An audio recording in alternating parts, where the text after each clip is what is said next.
The morning light came gray and cold through the Ford Focus's windows, condensation beating on the inside of the glass where their breath had fogged it during the night.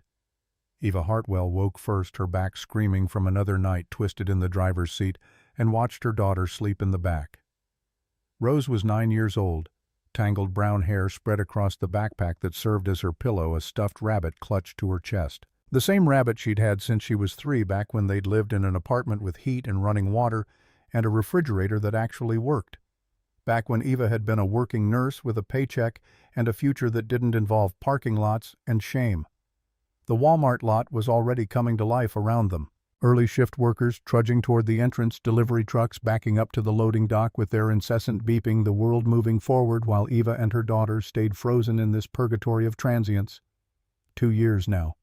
730 days of waking up in a car, of washing their faces with baby wipes, of splitting granola bars and pretending everything was fine. Eva had become an expert at pretending, at maintaining the fiction that this was temporary, that she was on the verge of fixing everything, that any day now they'd have a real home again. She'd learned to ignore the looks from other shoppers who saw them emerge from the Ford each morning. Learned to time their bathroom trips to avoid security guards who might ask uncomfortable questions. Learned which gas stations had the cheapest coffee and which library branches had the best heating in winter. Learned that hope was a luxury she couldn't afford because hope required energy she needed for survival. Rose stirred, blinked awake, and immediately reached for her notebook. The pages were filled with drawings of houses. Always houses. Some with gardens and swing sets, some with dogs in the yard, all of them with 3 stick figures holding hands in front of the door. Eva watched her daughter sketch another one, now adding windows with curtains, a chimney with smoke curling up, trying to make it look warm and safe and permanent. The ache in Eva's chest sharpened into something physical. They went through their morning routine with the efficiency of practice. Eva heating water in the camping kettle plugged into the car's cigarette lighter, using baby wipes to clean their faces and hands, helping Rose change into her school clothes while trying to maintain some semblance of privacy in the parking lot. A granola bar split in half, Eva giving Rose the bigger piece, though her daughter didn't know it. Coffee so weak it was barely brown, but at least it was hot. The school bus stop was 3 blocks away. Close enough that Eva could walk Rose there and still make it back to the library before it opened, where she could use the computers to send out job applications that disappeared into the void. Interviews that went well until they asked about her current living situation, and Eva had to decide whether to lie or tell the truth that would disqualify her either way. She'd been a good nurse once, before everything fell apart, before her siblings proved that family was just another word for people who knew exactly where to stab you. Rose shouldered her worn backpack, the zipper broken on one side and held together with a safety pin, and looked up at Eva with those serious dark eyes that seemed too old for a 9-year-old face. Mom Jessica asked if she could come over to our house after school.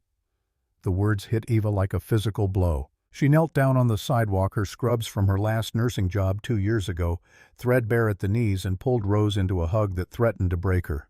"Oh, sweetie, what did you say?" Rose's voice stayed steady. Matter of fact, a child who'd learned to lie to protect her mother's pride. "I told her we're moving soon, that our house is all packed up in boxes. I said maybe after we get settled in the new place." Eva blinked away tears, forcing them back through sheer will. This child, this impossibly brave and loyal child who'd learned at 9 years old to rank their various states of homelessness and lie about having a home and bear the weight of adult shame without complaint. "Baby, I'm so sorry. This isn't forever. I'm going to fix this." Rose hugged her back, small arms fierce and strong. "I know, Mom. We've had worse, right? Remember when the car broke down in Portland and we had to sleep in the bus station? They had indeed had worse." Though the fact that a 9-year-old could rank their various experiences of homelessness made Eva want to scream at the universe, at God, at her siblings who knew exactly what they'd done and didn't care. She walked Rose to the bus stop, watched her climb aboard with the other children who had homes to go, to lunches packed in proper lunch boxes, parents who weren't one car breakdown away from complete disaster. Then she walked back to the Ford Focus, sat in the driver's seat, and allowed herself exactly 5 minutes to cry before she had to pull herself together and face another day of trying to claw their way back to stability. The library didn't open for another hour, so Eva drove to St. Mary's Women's Shelter on the east side. The same shelter where she'd fled 10 years ago with infant Rose in her arms, running from an ex-husband whose fists came out when he drank, which was every night. Sister Maria still ran the place, 70 years old now, but still sharp, still kind. She'd told Ava she could use the shelter's address for mail, since a P.O. box cost money they didn't have, and no employer wanted to send correspondence to a Walmart parking lot. The morning was cold enough that Eva's breath plumed white as she walked up the steps past women she recognized from the rotation of desperation that kept cycling people through this place. Some who'd been here when she'd been here a decade ago, still stuck. Sister Maria looked up from the intake desk and smiled, the lines around her eyes deepening. "Ava, good morning. There's a letter for you. Came yesterday. Looks official." The envelope was cream-colored, thick paper stock that felt expensive between Eva's fingers. Addressed in elegant script to Eva Hartwell, care of St. Mary's Shelter, Tacoma, Washington. The return address read, Porter and Associates Attorneys at Law, Helena, Montana. Her first thought was that someone was suing her, that somehow she owed money she didn't know about, that the situation was about to get even worse. She opened it, standing right there in the shelter lobby. Sister Maria pretending to be busy with paperwork, but clearly curious. Dear Ms. Hartwell, we are writing to inform you that you have been named as the sole beneficiary in the estate of Silas Montgomery, your late great-uncle. Mr. Montgomery passed away 6 months ago at the age of 89. His estate has been finalized, and per his explicit instructions, his property located in Jefferson County, Montana, is to be transferred to you and your daughter Rose upon completion of all legal requirements. The property consists of a log cabin structure on 43 acres of forested land with mountain access. There are no outstanding debts, liens, or encumbrances of any kind. The property is free and clear. Mr. Montgomery also left a fund to cover your travel expenses should you wish to inspect the property before making any decisions regarding its future. Please contact our office at your earliest convenience to arrange transfer of the deed and discuss next steps. Eva read the letter 3 times, her hands starting to shake before the words actually penetrated. Silas Montgomery. She tried to place the name dug through memories of family gatherings she'd mostly tried to forget, and came up with a vague impression of an older man at her father's funeral 18 months ago, standing in the back of the church, not speaking to anyone. Maybe she'd met him one other time. Her father's uncle, someone who'd moved out west decades ago and never came back, someone who'd apparently been watching them from a distance. The letter included a check for $1,500 made out to Eva Hartwell travel expenses, and she stared at it like it might disappear if she looked away. Eva, is everything all right? Sister Maria's voice pulled her back to the present, gentle and concerned. My great-uncle died. He left me property, a cabin in Montana. The words sounded absurd coming out of her mouth, like someone else's life, someone who got unexpected inheritances instead of unexpected evictions. I don't even remember him. Sister Maria came around the desk and read over her shoulder, her hand coming to rest on Ava's arm. This is from God, child. This is your chance. Ava wanted to believe that, wanted to let hope in. But she'd learned hope was dangerous when you were barely surviving. It could be nothing. A shack with no plumbing, a trailer falling apart in the woods, or it could be a home. The thought formed slowly, taking shape against all her instincts toward caution and self-protection. Montana. 43 acres. A cabin. Maybe falling apart, maybe worthless, but maybe, just maybe, a place where Rose could have her own room, where they wouldn't wake up to parking lot security knocking on the window, where Eva could stop lying about why they couldn't have friends over. The check in her hand represented more money than she'd had at one time in 2 years. Enough for gas, enough to get there and maybe get back if it turned out to be nothing. She called the number on the letterhead from Sister Maria's office phone, her voice steadying as she explained who she was. Yes, she'd received the letter. Yes, she wanted to accept the inheritance. The attorney Theodore Whitmore had a kind voice roughened by age. He told her that Silas had been very specific, that the property was to go to Eva Hartwell and her daughter Rose, no one else. That everything was in order, that she just needed to come sign the papers and the cabin would be hers. No mortgage, no property taxes for 50 years. Silas had prepaid them through some kind of trust. Free and clear. Eva hung up the phone and looked at Sister Maria, and for the first time in months, maybe years, allowed herself to feel something that might have been hope. I think we're moving to Montana. The hard part came next. She told her siblings about the letter before she'd really thought it through, still operating under the delusion that family meant something, that blood counted for more than it had proven to. She called her older sister Victoria from the payphone outside the library. Rose at school, the Ford parked in the shade where it wouldn't get too hot inside. Victoria answered on the fifth ring, her voice already impatient, already annoyed. "Eva, what is it? I'm showing a house in 20 minutes. Dad's Uncle Silas died. He left me property in Montana. A cabin and land." Eva tried to keep her voice neutral, tried not to sound like she was asking for anything. The silence stretched long enough that Eva thought the connection had dropped. Then Victoria's voice came back, sharp and cutting. "A cabin in Montana. Eva, that's pathetic. You can't handle a studio apartment. You're going to manage property. Just sign it over to me. I'll handle the sale. We can split the money." The casual assumption that Eva couldn't manage her own affairs, that Victoria should automatically take control, sparked something hot and angry in Eva's chest. "It's not yours to handle. Silas left it to me and Rose specifically." "Oh, for God's sake." Victoria's voice went cold, the warmth she used with real estate clients evaporating. "You're living in your car, Eva. You're not exactly making great decisions. Someone needs to step in before you screw this up too." Graham's voice in the background muffled, like Victoria had her hand over the phone, then more clearly as she switched to speaker. "Is that Eva? What's she want now?" "She inherited some shack in Montana from Dad's weird uncle. Thinks she's going to manage it herself." Victoria's tone made it clear what she thought of that possibility. Graham's laugh was even harsher than Victoria's. "Let me guess, you want money to get there. Another loan you won't pay back." The words hit like a slap. Eva's hand tightened on the phone receiver. "I don't want anything from you. I just thought you should know." "How thoughtful." Claire's voice, now youngest sister, the one who'd borrowed $6,000 for a medical emergency that turned out to be a nose job. "Honestly, Eva, after everything we've done for you, everything you've done for me." Eva's voice rose despite her efforts to stay calm. "You took Dad's insurance money. All of you said you'd pay me back and then disappeared. Those were loans." Graham's voice turned sharp. "Not our fault you can't manage money. You got the same amount we did, and somehow you ended up homeless. That's on you." Eva opened her mouth to respond, to point out that she'd given them her share on top of their own, that she'd believed them when they said family helped family. But a small voice interrupted high and clear through the phone speaker. "You're mean. All of you are mean to my mom." Eva's heart stopped. Rose. She'd forgotten that school let out early on Wednesdays, that Rose would be at the library where Eva had said to meet her.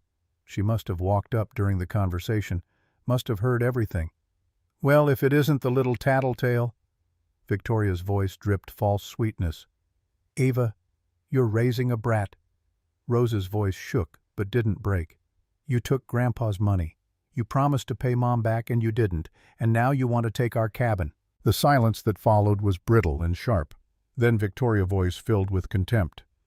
"Eva, get control of your daughter and sign over the property. You're not equipped to handle this." Eva hung up the phone, turned to find Rose standing 3 feet away, backpack slipping off one shoulder, tears streaming down her face, but her jaw set with determination. She looked so much like Eva's father in that moment, the same stubborn refusal to back down from what was right, that Eva felt something crack open in her chest.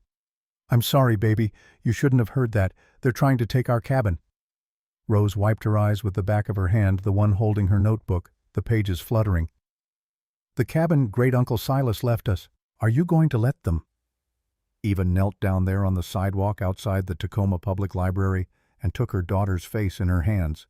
"No, I'm not going to let them. That cabin is ours. Silas wanted us to have it, and we're going to drive to Montana and see it and make it our home if it's even remotely livable, even if it needs work." Rose's voice was fierce despite the tears. "We can fix things. You're good at fixing things." Eva pulled her into a hug. This brave, loyal, impossibly strong little girl who'd never had a real childhood, who'd learned to lie about having a home and rank their various experiences of homelessness and defend her mother to adults who should have been protecting them both. "You're right. We can fix things, you and me."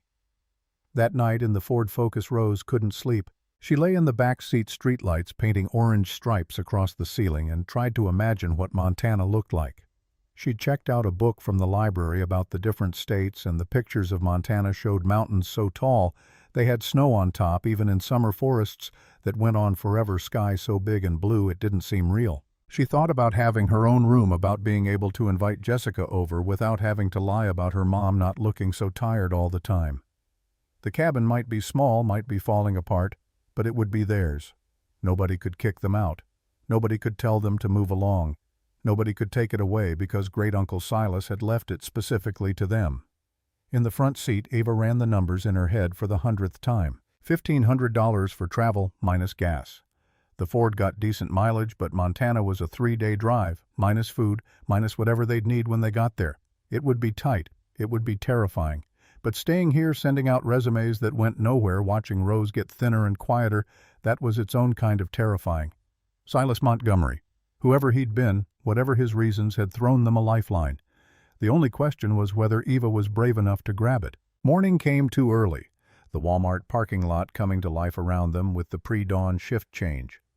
Eva and Rose went through their routine one last time in Tacoma, knowing that tonight they'd be somewhere in eastern Washington or Idaho, that in 3 days they'd be in Montana, standing in front of a cabin that might change everything, or might be another disappointment in a long line of disappointments. They packed the Ford with everything they owned, which didn't take long: clothes in garbage bags, Rose's school supplies, Eva's nursing textbooks that she'd refused to sell no matter how desperate they got. Photographs of Eva's father holding infant Rose with so much love in his eyes it hurt to look at.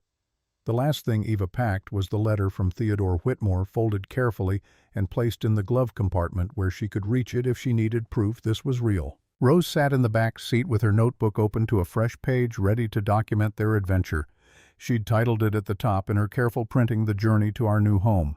Below that, she'd drawn the Ford Focus with 2 stick figures visible through the windows and mountains in the distance. Eva caught sight of it in the rearview mirror and had to blink away tears. This child's unshakable faith that things were about to get better, that they were heading toward something good instead of just running away from something bad.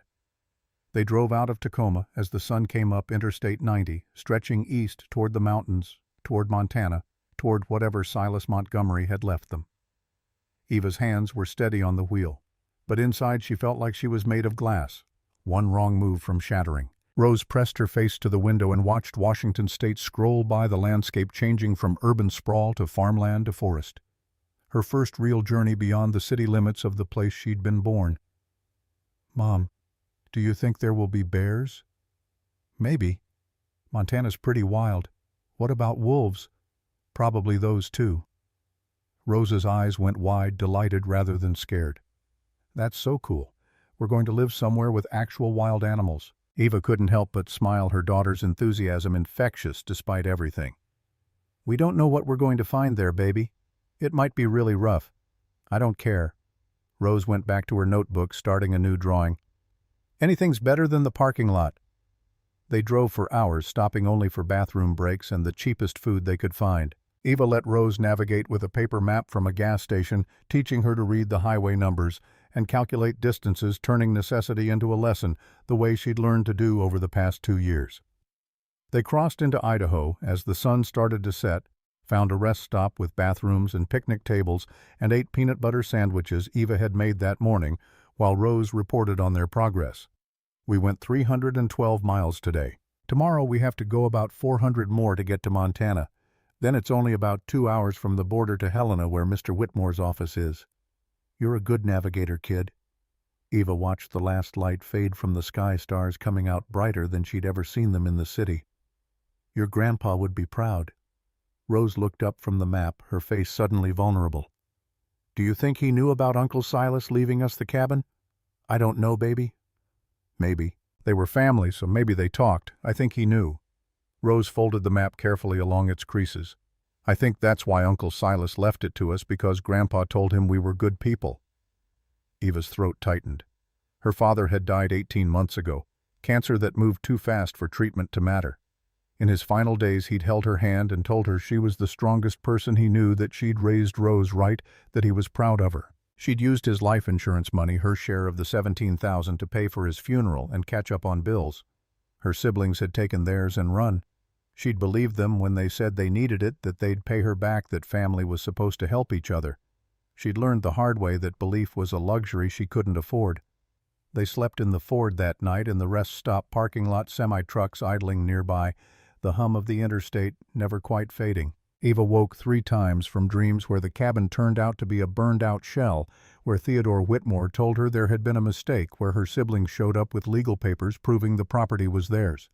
Each time she woke, she checked the glove compartment to make sure the letter was still there, solid proof against her anxiety. The second day took them through the rest of Idaho and into Montana, and even Eva, who'd been braced for disappointment, felt something shift when they crossed the state line. The sky opened up impossibly wide, and blue mountains rising in the distance like something out of a storybook.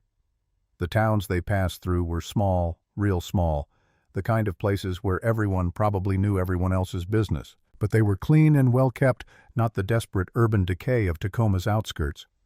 Rose kept her face pressed to the window, making little sounds of amazement every time they rounded a curve, and the landscape revealed something new. "Mom, look, that mountain has snow on the top." "Those are the Rockies, baby. Some of them stay snowy all year round." "Can we see them from our cabin? I don't know." "Maybe." Eva didn't want to promise anything, couldn't bear the thought of disappointing her daughter again, but she let herself imagine it just for a moment. Waking up to mountains outside the window, air that smelled like pine instead of exhaust, Rose running through actual woods instead of concrete parking lots. They reached Helena late in the afternoon of the third day, 3 days that had drained most of the $1,500, but had also been oddly peaceful, just the two of them, and the road, and the slowly changing landscape. Helena was bigger than Eva had expected, an actual city nestled in a valley with mountains on all sides.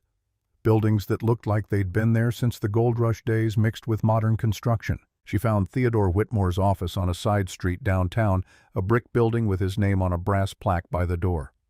Rose held Eva's hand as they climbed the stairs to the second floor, both of them nervous, both trying not to show it.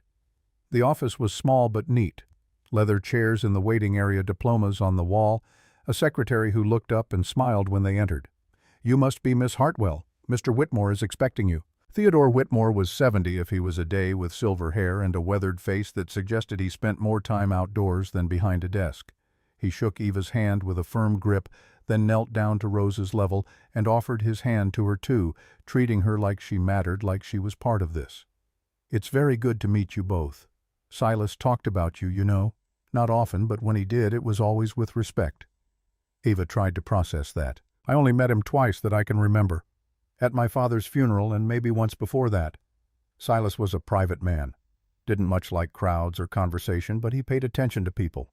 He saw things." Whitmore straightened up, gestured to the chairs. "The property is ready for transfer. All the paperwork's in order. I just need your signature in a few places and then I'll drive you out there. It's about an hour and a half on decent roads, then another 30 minutes on Forest Service roads that are less decent." "What's it like?" Eva's voice came out smaller than she intended. The cabin. Whitmore considered the question carefully. "It's remote. Very remote. No power lines running out there, though. Silas installed solar panels about 10 years back. Hand pump for water from a well, wood stove for heat and cooking. It's rustic and it's not going to be easy, but it's solid. Silas built it himself back in the 50s and he maintained it right up until he died. It's more than a shack if that's what you're worried about." Eva signed the papers where Whitmore indicated, her hand shaking slightly, making her signature look jagged and uncertain. Rose watched with wide eyes, understanding in her child's way that something important was happening, that their lives were changing in this moment. When it was done, when the deed had been transferred and notarized and filed, Whitmore pulled out a brass key from his desk drawer, old and worn smooth by decades of use, and handed it to Eva. "Welcome home, Miss Hartwell." They left the Ford in Helena at Whitmore's suggestion. The Forest Service roads weren't kind to low-clearance vehicles, and they piled into his pickup truck, a battered Chevy that had clearly seen better decades but still ran strong. Rose sat between them, bouncing with barely contained excitement, asking questions faster than Whitmore could answer them. Did Silas have any pets? No, he lived alone. Were there really bears? Yes, black bears mostly, but they generally stayed away from people. Could she learn to ride a horse? Well, they didn't have a horse, but maybe someday. The drive out of Helena took them through increasingly wild country. Paved roads giving way to gravel, giving way to dirt tracks barely wider than the truck. The forest closed in on both sides, pine and fir and aspen, the late afternoon sun slanting through the branches in golden bars. Whitmore drove with the easy confidence of someone who'd made this trip many times, and he told them stories about Silas, filling in the outline of a man Eva had never really known. He was a veteran like your father, came back in '53 and couldn't settle back into regular life. Worked as an accountant for a few years in Seattle, saved every penny, then bought this land and disappeared into the woods. Built the cabin over 2 summers, living in a tent while he worked. Never married, never had kids, just him and the forest for 37 years. Why did he leave it to us? Rose's question was the same one that had been circling Eva's mind since the letter arrived. Whitmore glanced down at her, then at Eva. He said you reminded him of a different time when people kept their word. He watched your family from a distance. Weddings, funerals, reunions. And he said you were the only one who gave without keeping score. That your siblings took but you gave. He respected that. Eva felt tears prick her eyes and blinked them back. Silas had seen her, had noticed even from a distance. Even when she'd felt invisible to everyone who should have cared, he'd left her something precious, not because she'd asked for it, but because he'd decided she deserved it. The weight of that gift, the responsibility and the hope, and the sheer improbability of it made her chest ache. The truck rounded a final curve and the forest opened into a clearing, and there it was. The cabin. 2 stories of hand-hewn logs darkened by weather and time to a deep honey color. A steep metal roof gone green with age but clearly still sound. A stone chimney rising from the center like a promise of warmth. A wide porch wrapped around the front, the railings carved with intricate patterns of leaves and vines and birds. And behind the cabin mountains rose purple and magnificent against the evening sky. It was beautiful. It was impossible. It was theirs.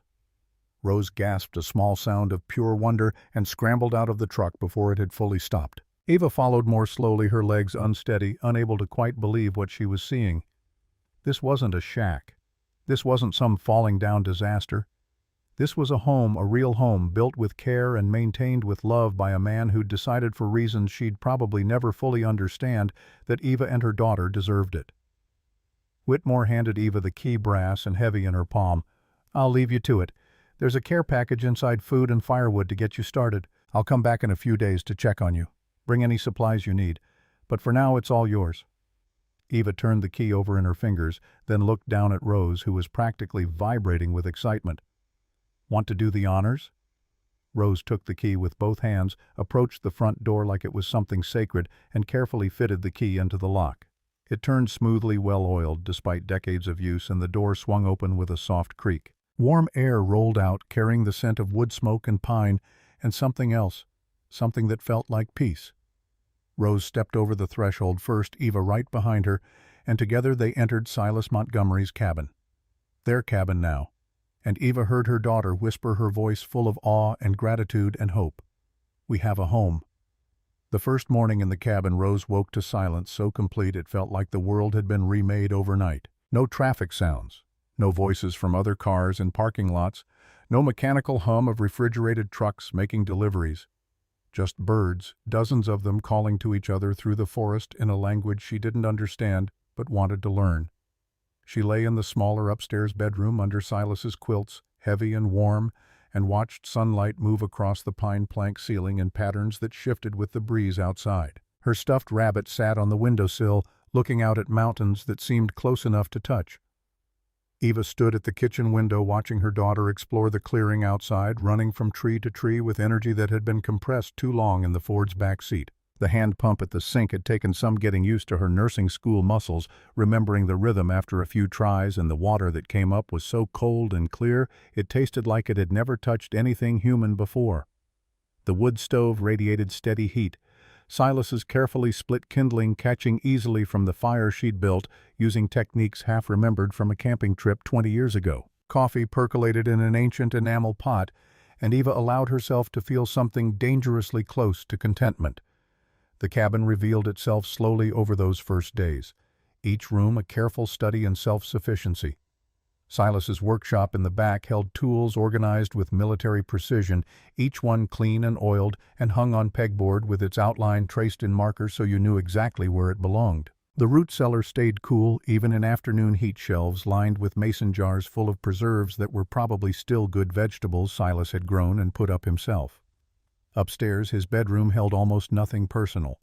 A narrow bed, a dresser, a single photograph of a much younger man in army fatigues standing next to a helicopter with Korea's Rocky Mountains behind him. Eva studied that photograph and tried to reconcile the serious-faced soldier with the man who'd built this sanctuary and left it to a niece he'd barely known. Rose made discoveries daily, her child's curiosity uncovering things Eva's practical mind might have missed. A carved wooden box under the eaves held Silas's war medals, Bronze Star and Purple Heart, wrapped in cloth that had kept them from tarnishing. A bookshelf in the main room concealed a fold-down desk behind a false front, the surface scarred with decades of use and covered in Silas's careful handwriting. Lists, calculations, observations about weather and wildlife and the slow passage of seasons.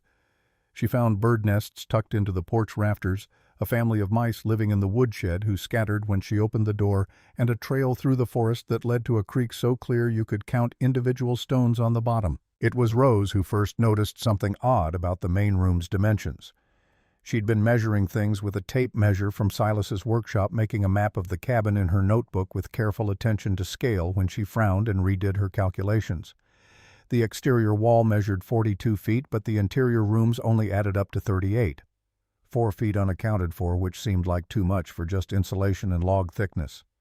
"Mom, I think there's a secret room." The tape measure proved Rose right. Eva walked the perimeter of the main floor, counting her steps, then did the interior, and came up 4 feet short each time. They studied the walls together, looking for seams or breaks in the logs, but everything appeared solid and continuous.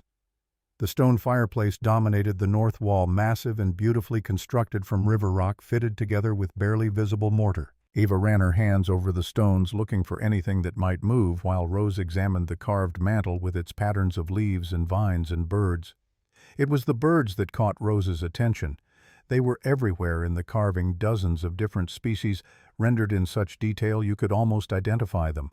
Hawks and owls, songbirds and woodpeckers. But one, a small wren near the bottom right corner, seemed different. The carving was slightly deeper, the wood around it showing wear, as if someone had touched it repeatedly over years.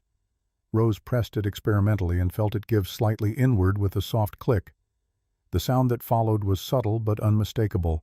Stone grinding against stone somewhere behind the fireplace. Eva stepped back quickly, pulling Rose with her as a section of floor in front of the hearth separated from the rest with a hairline crack that became visible as dust settled into the seam, suddenly broke free. The panel was 4 feet square, perfectly fitted, and it lifted on some kind of counterweight mechanism when Eva worked her fingers into the crack and pulled. Stone steps descended into darkness, narrow and steep, carved directly into the bedrock foundation. Eva found a flashlight in Silas's workshop, tested it to make sure the battery still held charge, and stood at the top of those steps, trying to decide if she was brave enough to go down. Rose pressed against her side, not scared but vibrating with excitement, and Eva felt her daughter's absolute faith that whatever waited below would be good, would be more of Silas's gifts, would be another piece of the puzzle falling into place. The stairs ended 12 feet down in a chamber that took Eva's breath away. The ceiling was vaulted and supported by hand-hewn beams that must have taken months to shape and place. The walls were smooth stone, and shelves lined them floor to ceiling, organized with the same meticulous care as the workshop upstairs. Wooden crates stacked carefully, each labeled with numbers and dates in Silas's precise script. Leather-bound books arranged by size. Glass-fronted cabinets holding objects Eva couldn't immediately identify in the flashlight's beam. And in the center, a massive oak desk with papers arranged in neat stacks and a journal lying open as if Silas had just stepped away. Rose moved to the desk while Eva stood frozen, her nurse's brain trying to process what she was seeing and coming up blank. The journal's open page showed columns of items and numbers, dates ranging from the early 1960s through the 1990s, each entry meticulously documented. Rose picked it up carefully, both hands supporting the leather binding, and brought it to her mother. The title page read, "Private Collection and Estate Records Property of Silas Montgomery, begun January 7, 1963, updated through September 2, 1994. Below that, in slightly different ink, as if added later, for Eva and Rose. "Should you find this, everything here is yours now. I trust you will know what to do." Eva's hands shook as she turned pages, the flashlight balanced on the desk, casting shadows that made the numbers seem to dance. entry after entry, each one listing an item purchased, the price paid, authentication details, and current estimated value. A landscape painting by Albert Bierstadt, bought at an estate sale in Portland for $375 in 1963, now worth $52,000. A first edition Shakespeare folio purchased for $800 in 1964, currently valued at $120,000. The numbers grew as she flipped forward. Paintings by artists Eva vaguely recognized from art history classes she'd taken in nursing school. Andrew Wyeth, Mary Cassatt, Winslow Homer. Stock certificates from the 1970s companies that had seemed like risky bets at the time but had become household names. Apple, Microsoft, IBM. Rose pulled open the nearest crate using a pry bar she found leaning against the desk, old enough to know to be careful but too curious to wait. Yellowed newspaper from 1968, wrapped around a painting oil on canvas, mountains and clouds rendered in dramatic strokes that made the scene feel alive. The signature in the corner matched the journal entry. Bierstadt. Eva lifted it carefully, the frame solid wood gone dark with age, and leaned it against the desk where they could see it better. The painting alone, according to Silas's notes, was worth enough to buy a house. A nice house, maybe several. They spent hours in that underground room, opening crates and cabinets with increasing amazement, each discovery more impossible than the last. A bronze sculpture of a running horse, patina green and beautiful. Ancient coins in velvet-lined cases, Roman and Byzantine and Chinese, each labeled with acquisition, date and provenance. First edition books by Twain and Hemingway and Fitzgerald, their dust jackets protected in archival sleeves. A framed map from 1702 showing territories that didn't exist anymore, hand-colored and gorgeous. Financial ledgers revealed stock purchases that had multiplied 100-fold, bonds that had matured and been reinvested, a patient and disciplined approach to building wealth that had compounded over decades. The final page of the main journal stopped Eva's breath completely. Silas's neat handwriting, dated September 2, 1994, 6 months before his death, according to Whitmore. Final accounting as of this date. Total estimated value of collection based on current market conditions and professional appraisals, completed August 1994. Paintings and sculptures, $73,200,000. Rare books and manuscripts, $18,500,000. Coins and precious metals, $42,800,000. Stocks and bonds, $112,300,000. Miscellaneous items, $18,200,000. Total estimated value, $265 million. Eva read the number 3 times, her vision blurring before she could make herself believe it. $265 million, hidden in a vault under a cabin in Montana left by a man who'd lived alone for 37 years and apparently never told anyone what he'd been building down here. She looked at Rose, who was carefully examining a collection of jeweled brooches in a glass case, and tried to understand what this meant, what it changed, what Silas had given them, that went so far beyond a roof over their heads it defied comprehension. A separate letter tucked into the journal's back cover, addressed in Silas's hand. For Eva Hartwell, should she find this collection. Eva's fingers trembled as she unfolded the paper, decades old, but preserved perfectly in the underground chamber's constant temperature. Dear Eva, I watched you grow up from a distance, saw you at family reunions, weddings, funerals, all the obligatory gatherings that families convince themselves matter.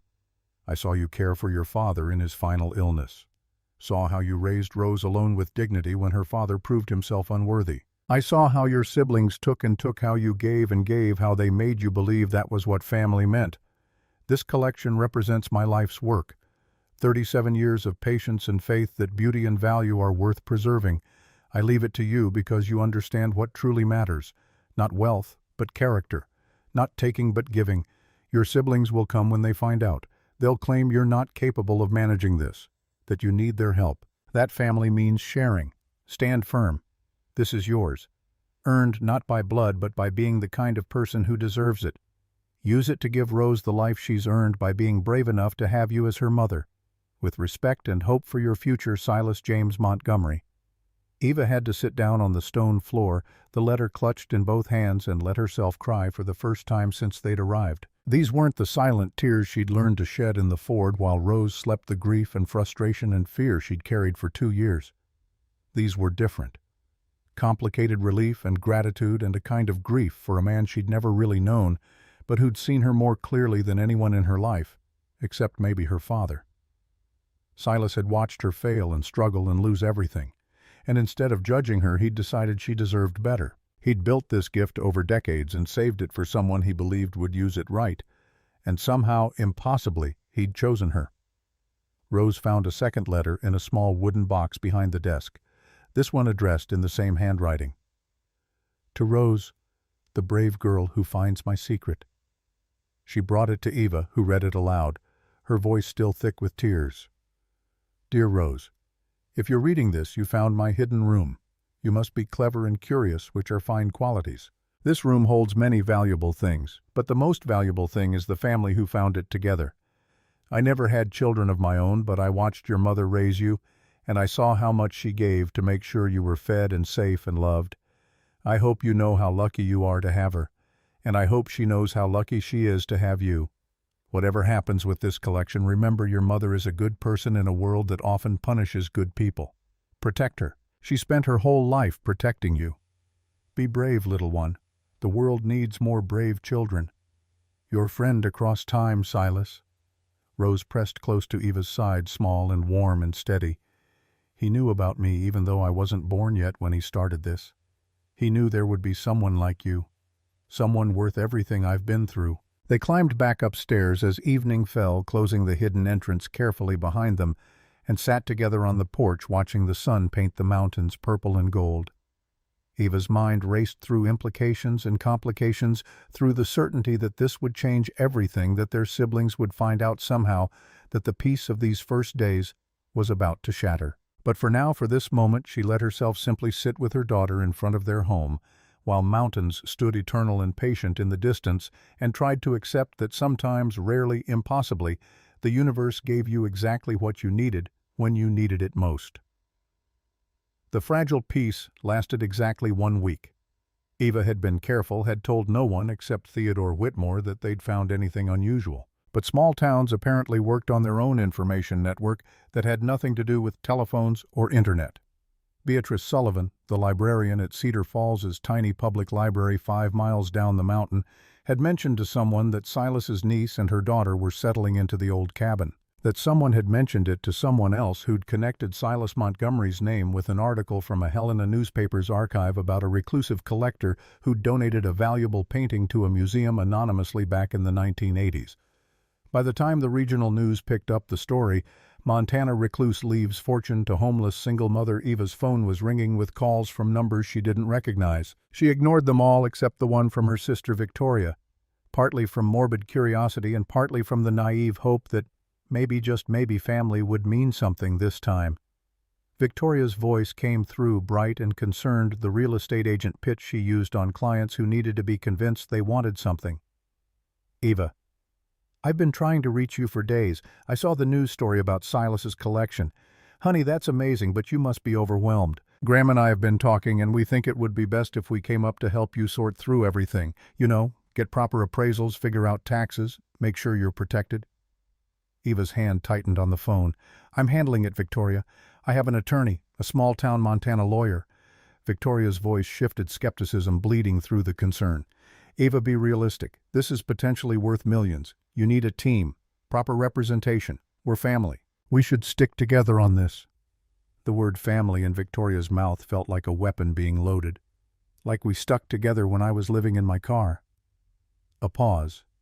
Then Victoria's voice shifted again, the warmth draining out like someone had flipped a switch. That's not fair. We all had our own problems. But this is different. This is important. And I wasn't important. Don't be dramatic. Look, Graham's already talked to a lawyer friend who specializes in estate management. We just want to make sure you don't screw this up. Given your history with financial decisions, you understand our concern. Eva hung up. Her hands shook with anger rather than fear this time, a different kind of trembling that felt almost cleansing.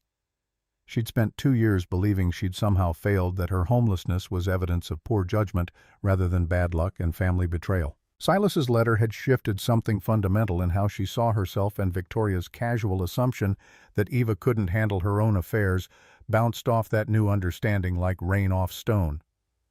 Rose looked up from her homework spread across the kitchen table where real sunlight came through real windows in a real house that belonged to them. Was that Aunt Victoria? Yeah, baby. What did she want? What she always wants. To take control of something that isn't hers. Are you going to let her? Eva met her daughter's serious dark eyes and felt something settle into place solid and unmovable. Not a chance. Theodore Whitmore arrived the next morning with two people Eva hadn't met. A woman in her 50s with sharp eyes and a sharper business suit, and a man in his 40s who carried himself with the calm confidence of someone used to courtrooms. Adelaide Kingston specialized in estate law for high-net-worth individuals. Fletcher Knox defended against frivolous guardianship claims. Whitmore had called them after the news story broke after he'd received 3 separate calls from Eva's siblings, all claiming concern about her ability to manage Silas's bequest. They sat around Silas's handmade table while Eva told them everything. From the stolen insurance money, to living in the Ford, to finding the vault, to Victoria's phone call yesterday. Adelaide took notes in a leather portfolio, her pen moving steadily across the paper. First thing we do is establish a trust. Everything goes into it with you as sole trustee. Even if they somehow convinced a court you were incompetent, which they won't, the trust protects the assets. They can't touch it. Fletcher leaned back in his chair, studying Eva with an expression she couldn't quite read. But they can make your life hell trying. Frivolous lawsuits, depositions, court hearings. They can leak information to the press, turn this into a media circus. They can drag you through the mud publicly while we fight them in court. How long would that take? Depends on how determined they are. 6 months to a year, maybe more. Eva looked at Rose, who'd been sitting quietly in the corner with her notebook drawing houses like she always did when she needed to feel safe. A year of fighting, of having her fitness as a mother questioned publicly, of Rose hearing strangers debate whether Eva was capable of caring for her. The thought made her feel sick. What's the alternative? There isn't one. Adelaide's voice was gentle but firm. Not if you want to keep what's yours. Silas left this to you specifically. Your siblings have no legal claim, but that won't stop them from trying. The question isn't whether you fight, it's how well prepared you are when they show up. Over the next 3 days, they built Eva's case with the same meticulous care Silas had used to build his collection. Adelaide arranged appointments with 2 psychologists in Helena, both specialists in competency evaluations. Eva drove down alone, leaving Rose with Beatrice Sullivan, and submitted to hours of questioning and testing. The first psychologist, Dr. Patricia Morrison, was in her 60s with kind eyes that missed nothing. Tell me about the past 2 years, Eva. In your own words. Don't leave anything out. Eva talked for 90 minutes straight, describing the theft of the insurance money, the cascade of evictions and job losses, the decision to live in the Ford rather than risk losing Rose to the system. She talked about maintaining her daughter's school attendance, about budgeting food stamps to last the month, about the constant fear of discovery and the shame that followed them everywhere. When she finished, Dr. Morrison made notes for several minutes before looking up. You understand that most people in your situation would have shown signs of significant psychological impairment, depression, anxiety disorders, impaired decision-making. Eva nodded, uncertain where this was leading. Yet you maintained your daughter's welfare as your primary focus. You kept her in school, fed, clothed, emotionally supported. You continued seeking employment despite repeated rejection. You built systems to cope with homelessness rather than succumbing to it. Dr. Morrison tapped her pen against her notes. What you're describing isn't incompetence, Eva. It's adaptive resilience of an extraordinarily high order. You didn't just survive circumstances that would have broken many people. You protected your child through them. That's the opposite of impaired judgment. The second evaluation reached the same conclusion, documented with tests and assessments that Adelaide could present in court. Eva wasn't just competent. She'd demonstrated decision-making abilities that exceeded normal parameters under conditions of extreme stress.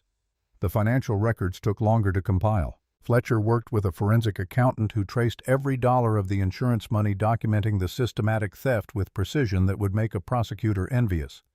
Text messages Eva had saved, desperate requests for repayment met with silence or blocked numbers. Bank statements showing Victoria's real estate deals closing within weeks of her supposed loan to Eva. Graham's new truck purchased the same month he'd claimed to need money for medical bills. Claire's credit card statements showing charges at high-end cosmetic surgery centers. We're not just proving they stole from you. Fletcher spread the evidence across the table. We're proving they lied about it, that they weaponized family obligation to commit fraud, and that they're attempting to do it again with Silas's estate. Character witnesses came next, people who could testify to Eva's competence and Rose's welfare despite the homelessness. Sister Maria agreed immediately, making plans for the 3-hour drive from Tacoma. Rose's teacher from Cedar Falls. Mrs. Patterson offered a detailed account of Rose's exemplary attendance and academic performance. The director of the YMCA, where Eva had volunteered, wrote a letter describing her reliability and work ethic even when she'd been living in a car. Beatrice Sullivan arrived at the cabin uninvited one afternoon, carrying a folder that seemed to weigh more than it should. She set it on the kitchen table with the reverence of someone handling something precious. "I need to show you something. I've been keeping these for years, not really knowing why. But I think this is why." The folder contained newspaper clippings spanning decades, articles about art sales, technology, stocks, market trends, all of them with notes in Beatrice's neat handwriting connecting them to Silas Montgomery. Dates and cross-references, a timeline of investment decisions that revealed a pattern of remarkable foresight. "I tracked his investments." Beatrice's voice was almost apologetic. "Small town, not much else to do, and I was curious. He'd mention things sometimes when he came in for books, little comments about art or markets. I'd research them afterward. He was always right, always ahead of everyone else. It was like he could see 10 years into the future." Eva studied the clippings, seeing in them the portrait of a man who'd understood value in ways most people never would. "Why would he talk to you about it? I don't think he meant to. I think he was just lonely." Beatrice's voice softened. "Sometimes you need to tell someone what you know, even if they don't fully understand. He talked about you once after your father's funeral. Said you were the kind of person who gave without keeping score, and that was rare. Said he hoped life would be kinder to you than it had been. He decided to be that kindness himself." Yes, he did." Adelaide examined the clippings with growing excitement, recognizing their value not just as evidence of Silas's competence, but as proof of his deliberate planning. This establishes that Silas wasn't a lucky eccentric. He was a sophisticated investor who built his collection through decades of disciplined, informed decisions. It makes his choice of Eva as heir look even more calculated and intentional. 2 weeks before the court date, Julian called. Eva's second oldest brother, the one who'd always followed Graham and Victoria's lead without question, the one she'd written off along with the others. His voice came through tentative and ashamed in a way she'd never heard from him. "Eva, I'm out. I told them I won't be part of this. I withdrew my name from the petition." She sat down slowly, uncertain how to process this. "Why now? Why not before they filed?" "Because someone showed me the evidence. The GPS tracker, the bank records. I saw it all laid out, saw what we actually did to you. Not the story we'd been telling ourselves, but the truth." His voice cracked. "I took your money and convinced myself I deserved it because I'm your brother, but I didn't deserve it. None of us did. We stole from you and then blamed you when there was nothing left to steal." Silas saw that.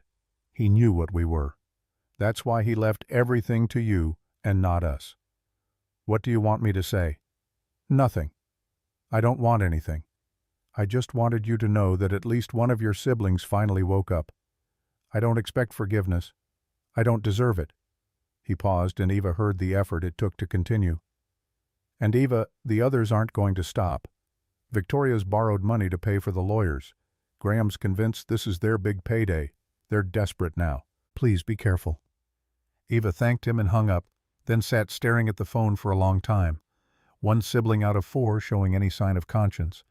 It should have felt like more than it did. Rose looked up from her homework. "Do you think he means it?" "I don't know, baby. People say a lot of things. But he's not fighting us anymore. That's something." "Yeah, that's something." The night before the court hearing, Adelaide arrived with something she'd found during discovery. A small fireproof safe hidden in Silas's workshop that had required a combination Rose had figured out from the dates on his war medals. Inside was a VHS tape, a letter and a key to a safety deposit box in Helena. The letter was brief. Silas's handwriting, shakier than in earlier documents dated 8 months before his death in May 1995, written as his health had begun to decline. "If you're watching this, you found everything, and the wolves have arrived. I recorded this in September of last year, knowing exactly what would happen. Watch it. Show it in court if necessary. Protect what's yours. You've earned it. Never doubt that. They found an old VCR player in the attic, hooked it to the small television Silas had kept for weather reports, and pressed play. The image that filled the screen was Silas himself at 69, sitting at the desk in the vault, surrounded by his life's work. His voice was steady despite the slight tremor in his hands. "My name is Silas Montgomery. Today is September 2nd, 1994. I am of sound mind and body, as will be attested by my doctor and attorney. I'm recording this because I know what's coming. My health is failing, though I have some months left, and I know what Eva's siblings will do when they discover what I've left her." He looked directly into the camera with eyes that had learned to see through performance to character. "I've observed them for years, watched them at family gatherings, seen how they operate. They will take every dollar Eva has. They will abandon her and Rose when the money runs out. And when they learn about this inheritance, they will return with claims of concern and family obligation. They will say Eva is incompetent, that she needs their help, that they're doing this for her own good. They will lie with conviction because they've spent years believing their own lies." His voice hardened. "But they're owed nothing. This collection is mine to give. I built it over 37 years with full mental capacity and clear purpose. I give it to Eva Hartwell and her daughter Rose. No one else. Not because of blood, but because of character. Because Eva understands what truly matters." He leaned forward slightly, and the intensity in his expression made it feel like he was speaking directly to each person who would ever watch this. To any court reviewing this tape, I was a veteran, an accountant, a collector. I built this wealth through disciplined investing and patient acquisition. These are my wishes made with complete awareness and intention. Do not let manipulative family members overturn what I have carefully planned. To Eva and Rose, stand firm. You deserve this. Don't let them take what I meant for you. I'm proud to have family like you." The final words seemed to echo in the small cabin even after his image faded to static. "Blood doesn't make family. Character does." Adelaide rewound the tape carefully, her hands gentle with something she recognized as devastating evidence. "This destroys their case completely. But we have to be strategic. We don't reveal this until the right moment, until they've committed to their story in open court and can't back out." Fletcher nodded agreement. "Let them paint Eva as incompetent, let them claim family concern. Then we show the judge what Silas predicted 8 months before he died, how he knew exactly what they'd do and left video evidence to protect his chosen heir. When they think they're winning." Adelaide's voice was quiet. "When Victoria is confident and Graham thinks victory is close, that's when we play this."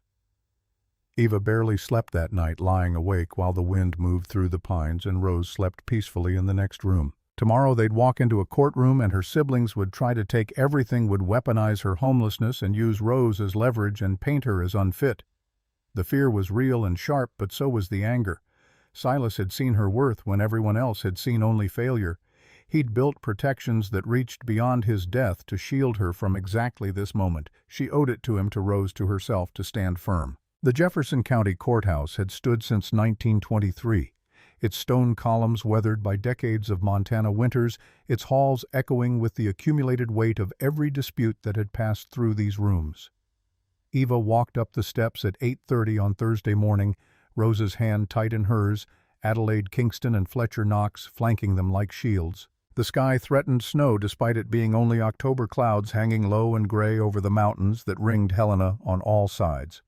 Inside, fluorescent lights hummed, and the air smelled of old wood and floor wax, and the particular tension that came from families tearing each other apart in public. Victoria stood near the water fountain, navy suit, perfectly tailored, hairstyled, like she was about to close a $1 million sale rather than try to steal one from her sister. Graham paced by the windows, his tie, slightly crooked face already flushed with anger that seemed to be his permanent state. Claire sat on a bench, hands folded, eyes downcast, playing the role of concerned family member with practiced precision. Gerald Thorne conferred with 2 associates, all of them carrying briefcases thick with documents designed to paint Eva as incompetent and desperate and dangerous to her own child. When Victoria spotted them, her expression shifted from worry to something harder, calculating the mask she wore slipping just enough that Eva could see the resentment underneath. They didn't approach each other, didn't speak, just stood on opposite ends of the hallway like armies waiting for battle to begin. Eva felt Rose press closer and squeezed her daughter's hand, trying to transmit strength she didn't entirely feel. Everything they had, everything Silas had given them, came down to the next few hours and whether a judge would see through her siblings' performance to the truth underneath. Cedar Falls residents arrived in a steady stream, filling the benches with quiet solidarity. Beatrice Sullivan with her folder of clippings. Sheriff Thomas Whitaker in full uniform, his presence a statement about who the law was actually here to protect. The general store owner, the mechanic, the doctor who'd examined Rose and pronounced her thriving. Sister Maria, who'd made the 3-hour drive from Tacoma, her presence a reminder of where Eva had started and how far she'd come. They formed a wall of witnesses, proof that community could be chosen rather than inherited. Judge Carolyn Winters entered at 9, sharp black robe, crisp silver hair, pulled back expression, stern but not unkind. She was early 60s, with the bearing of someone who'd presided over enough custody battles and estate disputes to have developed immunity to manipulation. The bailiff called the court to order, and everyone stood, then sat, then waited while the judge arranged papers and surveyed the room with eyes that missed nothing. Case number 7492, petition for guardianship of Eva Hartwell and custody of minor child Rose Hartwell. Mr. Thorne, you filed the petition. Present your case. The bailiff called the court to order. Everyone stood, then sat waiting while Judge Winters arranged papers and surveyed the room with eyes that missed nothing. She nodded to Gerald Thorne.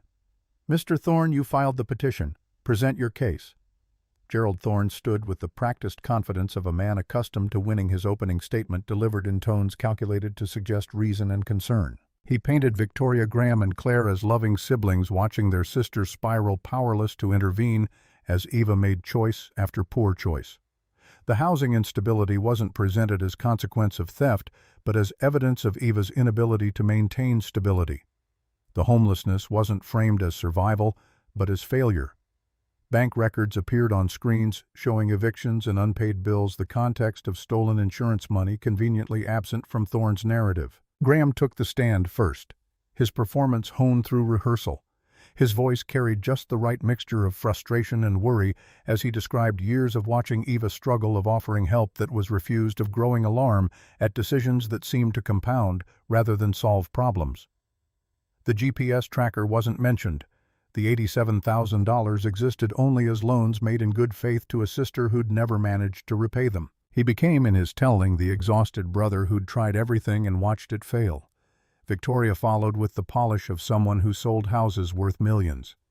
Every word landed with precision, her concern for Eva and Rose wrapped in the language of family obligation and protective love. She spoke of sleepless nights worrying about her sister, living in a car of the relief when she'd heard about the inheritance, followed immediately by deeper worry when she'd learned about the isolated cabin.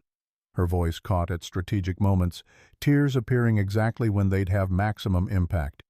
The performance was flawless, and watching it, Eva understood how many people Victoria must have convinced over the years that self-interest was actually selflessness. Claire's testimony aimed for different territory, softer and more insidious. She talked about trauma-warping judgment, about loving her niece Rose enough to speak uncomfortable truths, about wanting both Eva and Rose to be safe, even if that meant difficult interventions. Her tears seemed genuine, her voice trembling with what could pass for genuine emotion if you didn't know she'd borrowed $6,000 for cosmetic surgery and never looked back. Thorne rested his case with the air of someone who'd already won, confident that the portrait of Eva as a well-meaning but incompetent woman, overwhelmed by circumstances too large for her limited capacity, would carry the day. Fletcher Knox rose slowly, letting silence stretch before he spoke. His opening cut through the manufactured concern like a scalpel through skin. Your Honor, this isn't about protecting vulnerable people. This is about adult children who systematically stole from their mother, abandoned their sister when she needed help, and now want access to money they have no legal right to claim. The evidence he presented told a different story entirely. Bank records, yes, but complete ones showing the insurance money's distribution and the subsequent loans that were never loans at all but theft dressed in family obligation. Text messages. Eva had saved desperate requests for repayment met with silence or blocked numbers. The GPS tracker bagged and documented by Sheriff Whitaker, proving the siblings had been surveilling Eva's movements before they'd even filed their petition. We're not just proving they stole from her. Fletcher's voice was measured but relentless. We're proving they lied about it, that they weaponized family obligation to commit fraud, and that they're attempting to do it again with Silas's estate.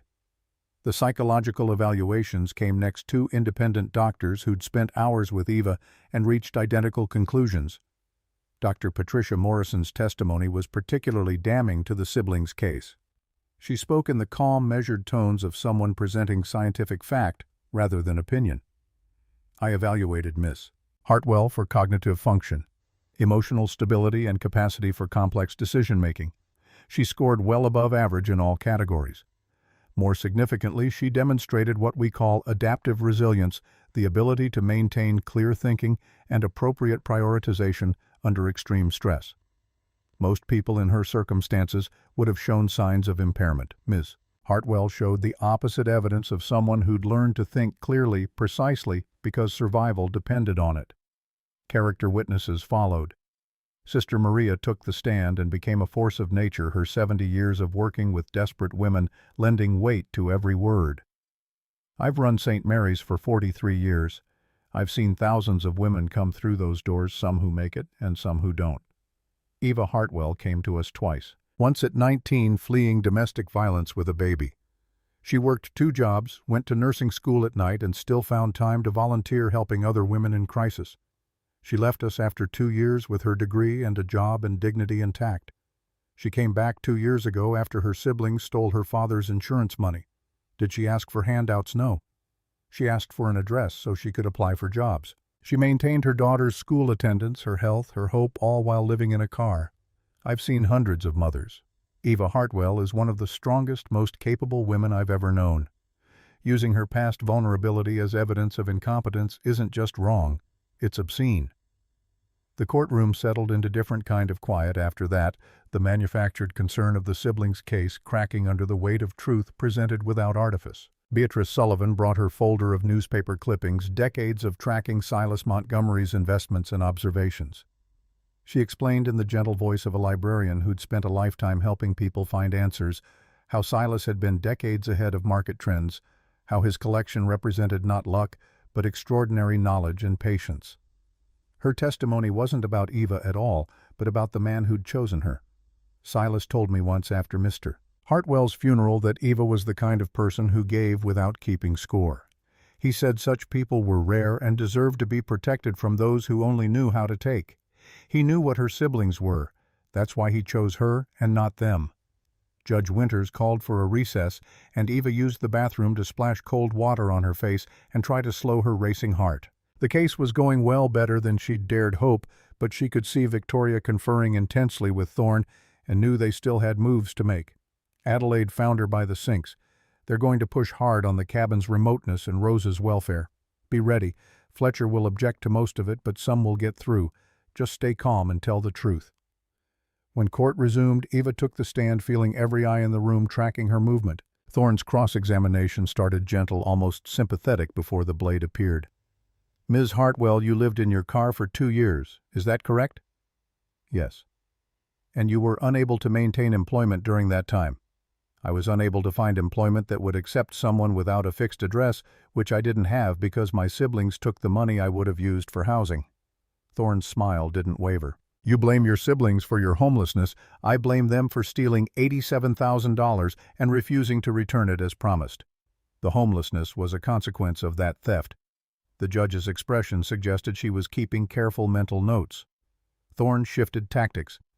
This cabin you're living in now, it has no connection to municipal water or power, correct? It has well water and solar power. Everything Silas installed works perfectly. And you're heating with wood. Cooking on a wood stove. Yes, it's actually quite efficient once you learn the system. Ms. Hartwell, don't you think a 9-year-old child deserves better than pioneer-era living conditions? Fletcher stood. Objection. Characterization. The cabin has modern amenities including solar power, well water, and proper heating. It's rustic, not primitive. Sustained. Judge Winters looked at Thorne with thinning patience. Rephrase. But the damage was done. The image planted of Rose living in conditions barely above camping.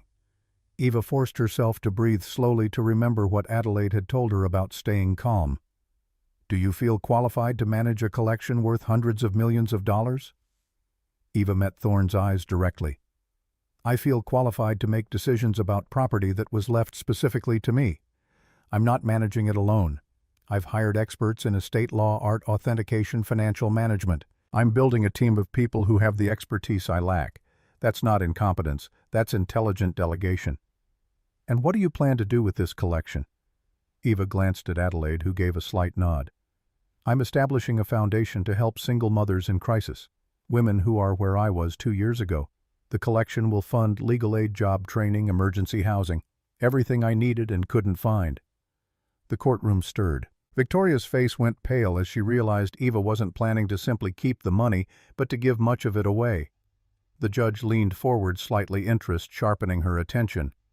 When it was Fletcher's turn, his questions were gentle but devastating in their precision. Ms.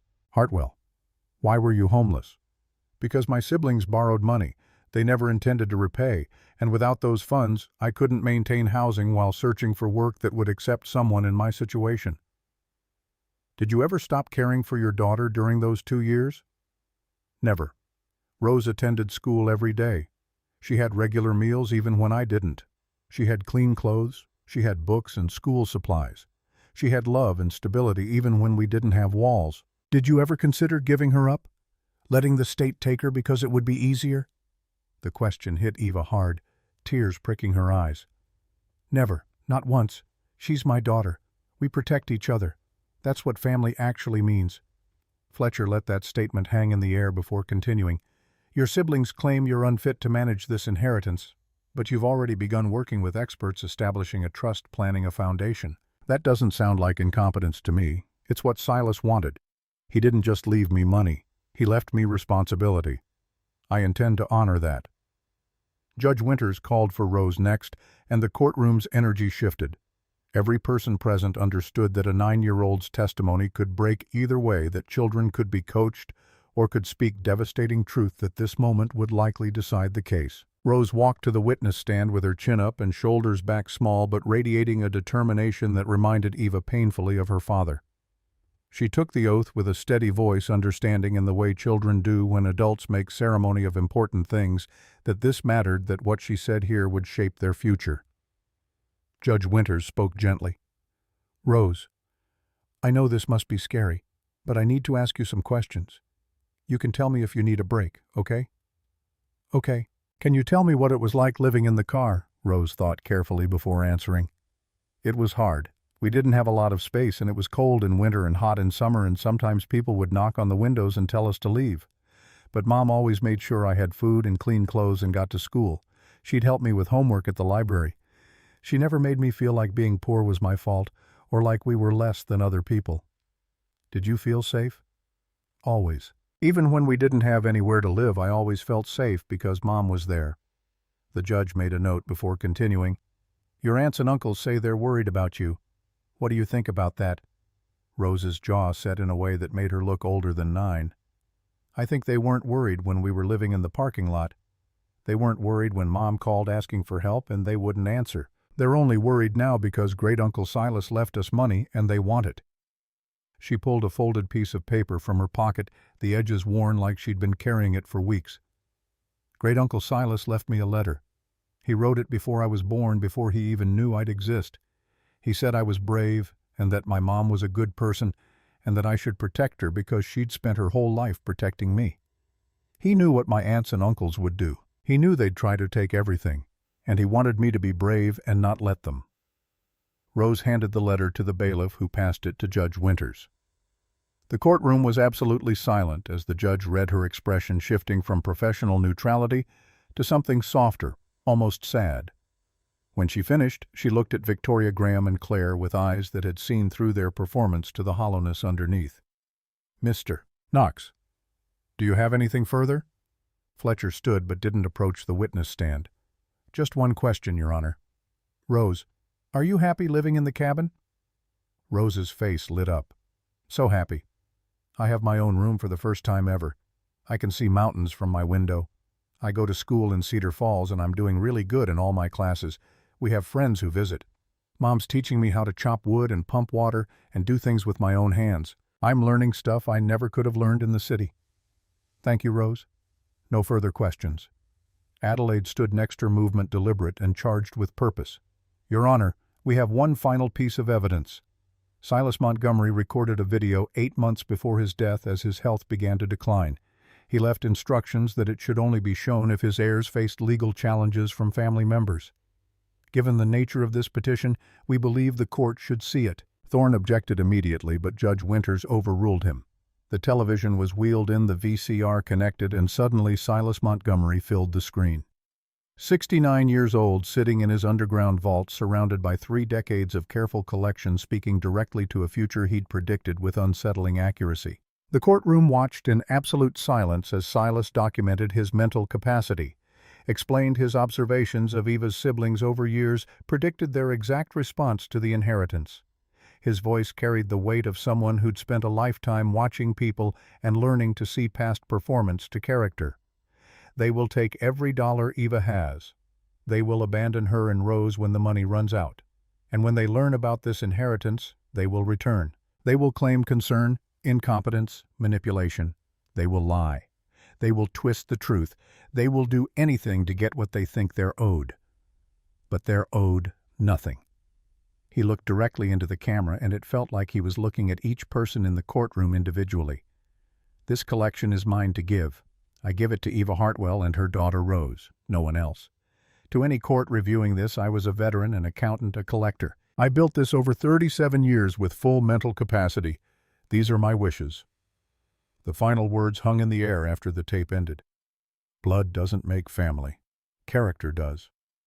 Victoria sat frozen, her carefully constructed case disintegrating in the face of a dead man's testimony that proved he'd known exactly who and what she was. Graham's face had gone from red to white. Claire was crying, but whether from guilt or frustration, Eva couldn't tell. Judge Winters sat back silent for a long moment. Then she picked up her gavel, and her voice cut through the tension with surgical precision. "I've heard testimony from professionals, from community members, from the parent and child at the center of this case. But perhaps the most powerful evidence is this child's testimony and her great-great-uncle's extraordinary foresight." She looked at Victoria, Graham, and Claire with an expression that could have frozen water. "You stole from your sister, you abandoned her and your niece, yet somehow a woman you claim is incompetent managed to keep a child safe, educated, and emotionally healthy through circumstances that would have broken many people. And you have the audacity to claim she lacks judgment." Victoria started to speak, but the judge's look silenced her. "Your cousin saw you coming from decades away, and he protected his chosen heir with remarkable care. This court finds no basis whatsoever for your claims." The gavel came down hard. "Petition for guardianship is denied. Furthermore, petitioners are ordered to pay all legal fees incurred by Eva Hartwell in defending against this frivolous action. Any further harassment will result in restraining orders and potential criminal charges. This court finds Eva Hartwell to be a competent, capable parent who is more than qualified to manage her inheritance and raise her daughter." Case dismissed. The Cedar Falls contingent erupted in quiet applause. Victoria stood frozen, her case shattered. Graham's face went through several shades of red before settling on pale fury. Claire continued crying, but Eva felt no sympathy. They'd tried to take Rose, had weaponized her. Homelessness had been willing to destroy her completely for money they'd never had any right to claim. Eva pulled Rose into her arms and felt her daughter shaking with relief and residual fear and something like triumph. They'd won. Silas's protection had held. The wall he'd built around them had proven stronger than her siblings' greed. Outside the courthouse, snow had started falling, fat flakes drifting down to melt on stone steps worn smooth by a century of feet. Adelaide and Fletcher stood with Eva and Rose, confirming next steps, but Eva barely heard them. She was too focused on the feeling of solid ground under her feet, of having fought and won, of knowing that Rose was safe, and theirs was a family that courts recognized as legitimate, despite her siblings' attempts to tear it apart. The weeks that followed revealed the cost of victory. Eva's hands shook when she tried to sleep, her body unable to accept that the threat had passed. Migraines came in waves that blurred her vision and left her nauseated for hours. Stress manifesting physically in ways that required medication and therapy she could finally afford. The doctor in Helena was patient and kind, helping Eva understand that trauma didn't end just because danger did, that healing took time and deliberate work. She went to appointments twice a week, let herself cry in offices designed for exactly that, and slowly learned that peace didn't have to be temporary. Adelaide helped structure everything properly, a trust that would generate income indefinitely while protecting the principal. Guidelines for how funds could be used, oversight that would ensure Silas's gift continued helping people long after Eva was gone. They sold portions of the art collection through Christie's and Sotheby's each piece, finding a home in museums or private collections where it would be preserved and shared. Silas's patient acquisitions became Eva's patient, giving each sale generating millions that flowed into the foundation's endowment. Warren Caldwell arrived to build the community center 3 months after the court battle. A veteran carpenter in his mid-40s with scarred hands and kind eyes who understood about coming back from war changed. He and Eva circled each other carefully at first, both gun-shy about relationships, both carrying damage that made trust difficult. But Rose liked him immediately, and that counted for something. He stayed long after the construction finished, building a life alongside theirs with the same patient care he brought to timber and stone.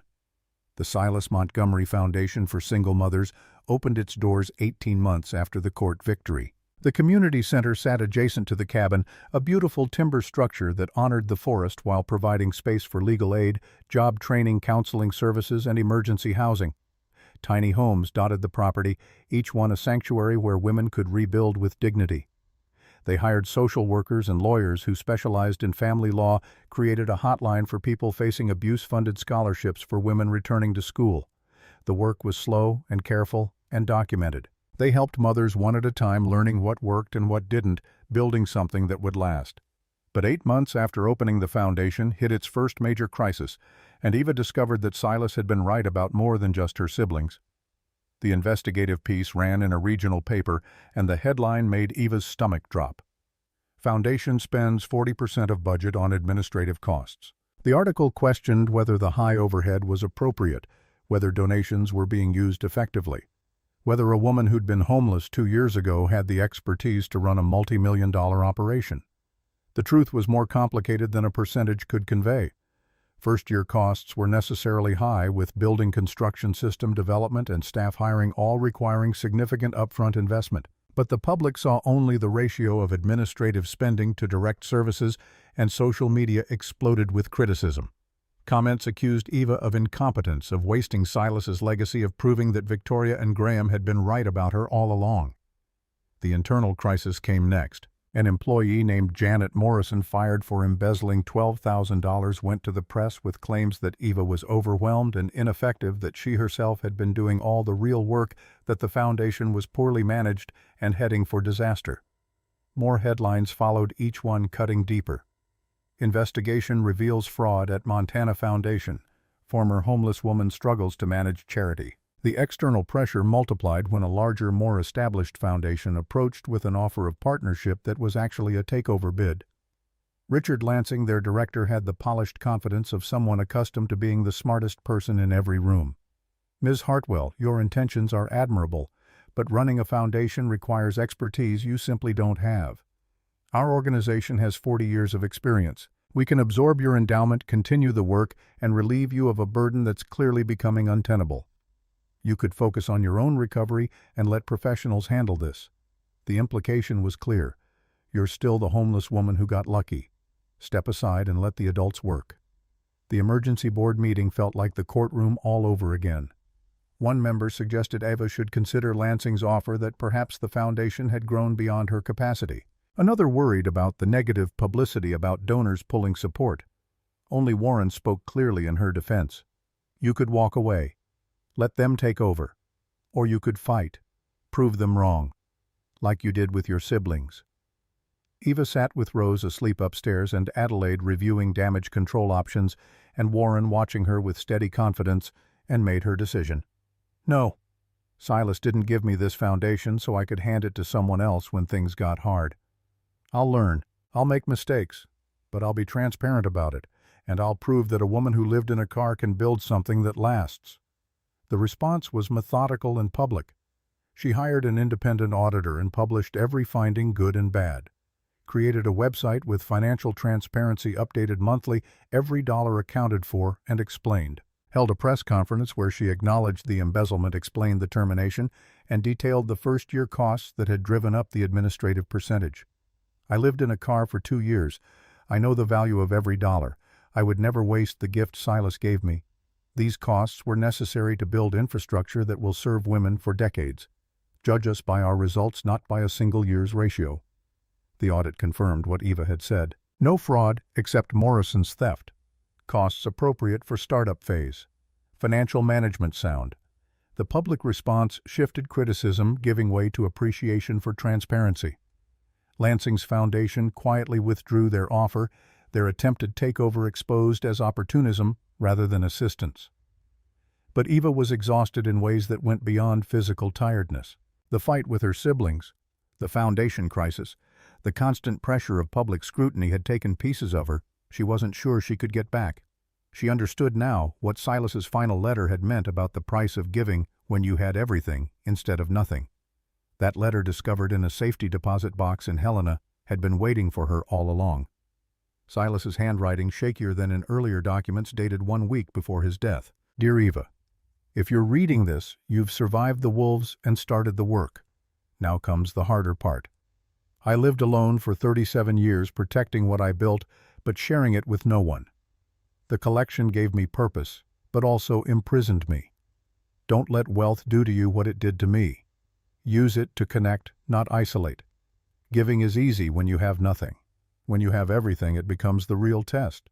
You'll face pressure, criticism, jealousy. People will question your competence, your motives, your right to manage what I left you. Stand firm. But remember, real generosity costs. Not just money. Yourself. Your time. Your peace. Your health. That's the price. Only you can decide if it's worth paying. I believe you'll choose correctly. You always have." Eva read those words repeatedly, understanding them more each time. Silas hadn't just left her money. He'd left her the burden of using it well, knowing it would extract a price most people never had to pay. 5 years after that November morning when Eva and Rose first walked into the cabin, over 200 people gathered for the memorial garden dedication. The garden spread across half an acre, native plants and stone paths and benches for reflection. At its center stood a monument carved with words Eva had chosen from Silas's letters. "In a world of takers, remain givers. In a time of greed, maintain integrity. Build something that outlasts you." Rose was 14 now, taller and more confident, but still carrying that notebook everywhere, still believing in the possibility of home. She stood at the podium in front of the crowd. This girl who'd been homeless at 9 and was now helping run youth programs. And her voice carried clear and certain across the gathering. 5 years ago, my mom and I were living in a car. We had nothing except each other. My aunts and uncles had taken everything we had. And when they tried to take this too, they told a judge my mom wasn't capable. They were wrong. Her voice didn't waver. My mom took what Uncle Silas gave us, not just money, but trust, the belief we deserved better, and built this. A place where other moms and kids like us can find safety. Because we remember what it felt like to be invisible, to be told we didn't matter. She looked at Eva standing with Warren at the garden's edge. "Uncle Silas wrote me a letter before I was born. He said to protect my mom because she'd spent her whole life protecting me. But the truth is, we protect each other. That's what family means. Not blood, but who shows up when things get hard and stays when they get harder." Her eyes swept the crowd, landing on the mothers who'd come through the foundation's doors. "We're here to tell every one of you that you matter. You're worth fighting for. You deserve good things. Because if we could make it from a parking lot to here, you can too." The applause rolled across the garden like thunder. Eva felt tears on her face but didn't try to hide them. The foundation had helped 847 single mothers in 5 years. Not thousands like some inflated claims, but a real number, achievable and documented, and growing steadily. 847 women who'd found legal help, housing, job training, hope. 847 children who had stability their parents were fighting to provide. It wasn't everything, but it was something real and lasting, proof that Silas's careful planning could ripple forward to change lives he'd never see. That evening, after the crowd dispersed and the caterers cleaned up and the sun set purple and gold over the mountains, Eva and Rose and Warren sat together on the cabin's porch. The same porch where Eva had stood 5 years ago, fresh from the courthouse, trying to believe safety could last. The same clearing where Rose had run that first day, discovering what space felt like after 2 years in a car's back seat. The same mountain Silas had watched for 37 years, patient and eternal and beautiful. Rose leaned against Eva's shoulder, 14 years old, but still small enough to fit there, her notebook open to a new drawing. 3 figures stood in front of the community center with people streaming through the doors, mountains rising behind them, the sky impossibly blue and wide. She'd titled it, "What We Built Together." "Mom, are you happy?" The question caught Eva off guard, made her actually consider rather than just giving the automatic yes. She carried scars from those years that would probably never fully heal. The hypervigilance that made her check locks twice, the anxiety that spiked when bills arrived, the dreams where she woke up back in the Ford with nowhere to go. She faced constant pressure from managing the foundation, dealing with public scrutiny, meeting expectations that sometimes felt crushing. The relationship with Warren was good, but required work, both of them carrying damage that made trust difficult. She'd sacrificed time with Rose, her health suffering under stress, her peace conditional on nothing going wrong. The price Silas had warned about was real, extracted daily in small ways that accumulated into exhaustion. But she had Rose healthy and brave and becoming someone remarkable. She had work that turned pain into purpose, that gave meaning to suffering by preventing others from experiencing the same. She had Warren steady and kind and understanding about the ways trauma lingered. She had a home, not just walls and a roof, but the actual feeling of belonging somewhere permanently. "Yeah, baby. I'm really happy. The kind where you're not waiting for something bad to happen." Warren squeezed Eva's hand, understanding that particular achievement, knowing how long it took to reach a place where peace felt permanent instead of temporary. They sat together as darkness fell, and stars emerged, more stars than seemed possible, scattered across the Montana sky like promises kept. The air smelled of pine and wood smoke from the stove inside, clean and sharp and entirely different from the exhaust and desperation of Tacoma's parking lots. An owl called from the forest, long and haunting, and something small rustled through the underbrush, hunting or being hunted in the ancient dance that predated human concerns by millennia. Rose closed her notebook and looked up at the stars, her young face thoughtful in the darkness. "Uncle Silas never got to meet me, but I feel like I know him anyway." "How's that?" "Because of what he built. The cabin and the collection and all his careful plans. People leave parts of themselves in the things they make." She paused, searching for words. "When I'm in the workshop using his tools or reading in the room he built or helping someone at the foundation that's him, that's what he wanted to leave behind. Not just money, but the chance for people to be better than their worst moments." Eva pulled her daughter closer, this wise, observant girl who'd survived homelessness with her hope intact, who'd testified in court at 9 with courage. Eva still marveled at who was becoming someone who'd carry Silas's legacy forward into futures he'd never see. "You know what's amazing? Silas saw all of this. Not the specifics, but the possibility. He looked at us from a distance and decided we were worth believing in. And then he built something that would protect that belief even after he was gone. Do you think he knew it would turn into this? The foundation and everything? I think he hoped we'd do something meaningful with it, but I don't think he could have imagined how meaningful." Eva gestured at the community center, dark now except for the security lights, tomorrow's schedule already posted by the door. Intake appointments, legal consultations, job training workshops, support groups. He gave us tools. We're building something with them that honors him. The morning after the dedication brought a battered sedan up the Forest Service road, engine coughing, paint faded by sun and salt. Inside sat a woman, maybe 32 years old, with 2 children in the back seat, a boy of 5 and a girl of 7, their possessions crammed into garbage bags visible through the windows. She'd called the hotline the night before, voice shaking as she explained she'd left her husband after the last time he'd put her in the emergency room, that she had nowhere to go, that she was terrified, but more terrified of going back. Eva met her at the community center's entrance, recognizing immediately the fear mixed with desperate hope in the woman's eyes. She'd worn that expression herself 7 years ago, arriving at this cabin uncertain whether it represented salvation or just another disappointment. "Hi, I'm Eva. You must be Jennifer. Come inside. You're safe here." She led Jennifer through the intake process, explaining the services available, handing over keys to one of the tiny homes where she and her children could stay while rebuilding. Watching Jennifer's face as Eva showed her the small but complete house, Seeing tears of relief that mirrored her own from years ago, Eva understood the cycle Silas had set in motion. The foundation would continue long after Eva was gone. The tiny homes would shelter generations of mothers and children. The legal aid program would protect thousands from the kind of abuse Jennifer had fled. And all of it traced back to one quiet man in the woods who'd seen something worth protecting in a woman the world had overlooked, who'd planned his gift with such care that even her siblings' greed couldn't overcome it. That evening, Eva stood on the cabin's porch watching the sun set behind mountains that had witnessed everything. The Ford Focus sat in the driveway, kept as a reminder of where they'd been, occasionally used for supply runs, but mostly serving as testament to survival. Rose was inside helping Warren prepare dinner, their voices drifting through the open windows, along with the smell of cooking food and wood smoke. Eva thought about Silas's words written decades before she'd read them, but true nonetheless. Character mattered more than blood. Giving when you had nothing was easy compared to giving when you had everything. The world punished good people more often than it rewarded them, but sometimes, rarely, impossibly, justice prevailed. Not because it was guaranteed, but because someone had cared enough to build protections that outlasted their own life. She'd survived the parking lot and the courtroom and the public criticism. She'd built something real from Silas's gift, something that would continue helping people long after her name was forgotten.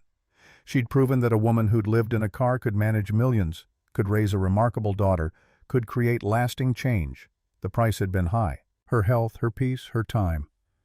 But watching Jennifer and her children settle into safety, seeing Rose grow into someone who understood both hardship and hope, knowing that 847 families had found help when they needed it most, Eva understood the price had been worth paying. Tomorrow would bring new challenges: more mothers fleeing violence, more children needing stability, more work to be done. But tonight, Eva Hartwell stood on the porch of the home Silas Montgomery had built and felt something she'd learned not to take for granted: contentment. Not perfect happiness, not the absence of struggle, but the deep satisfaction of knowing she'd honored the gift she'd been given, that Rose was safe and strong, that they'd built something together that would outlast them both. In a world that often felt designed to break people like her, she'd refused to break. And in refusing, she'd become exactly the person Silas had believed she could be.